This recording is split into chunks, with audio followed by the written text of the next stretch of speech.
புதிய கட்சி அறிவிப்பை வரவேற்று கரூரில் அண்ணாமலை ஆதரவாளர்கள் இனிப்பு வழங்கி கொண்டாட்டம்.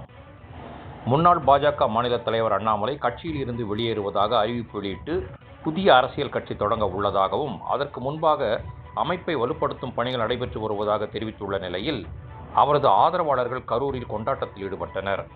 கரூர் பழைய பேருந்து நிலையம் ரவுண்டானா பகுதியில் அண்ணாமலை ஆதரவாளர்கள் மற்றும் அவர் வழிநடத்தி வரும் வி த லீடர்ஸ் அமைப்பை சேர்ந்தவர்கள் அருள் தலைமையில் 20க்கும் மேற்பட்டோர் அப்போது பொதுமக்கள் மற்றும் வாகன ஓட்டிகளுக்கு இனிப்புகள் வழங்கி மகிழ்ச்சியை வெளிப்படுத்தினர். ரொம்ப மகிழ்ச்சியான நாள். குறிப்பாக இளைஞர்களுக்கு மாற்றம் வேண்டும்னு ரொம்ப நாளாக தமிழக மக்கள் எதிர்பார்த்துட்டு இருந்தாங்க. அப்படிப்பட்ட ஒரு நேர்மையான, ஒரு சிறந்த, கவர்ச்சிக்கு மயங்காத, ஒரு ஊழலற்ற ஒரு அரசாங்கத்தை கண்டிப்பாக எங்கள் அண்ணாமலை அண்ணா ஏற்பார் என்பது இந்த தமிழ்நாட்டில் உள்ள அனைத்து இளைஞர்களோட எதிர்பார்ப்பு. கண்டிப்பாக எங்களோட எதிர்பார்ப்பை கண்டிப்பாக நிவர்த்தி செய்வார்.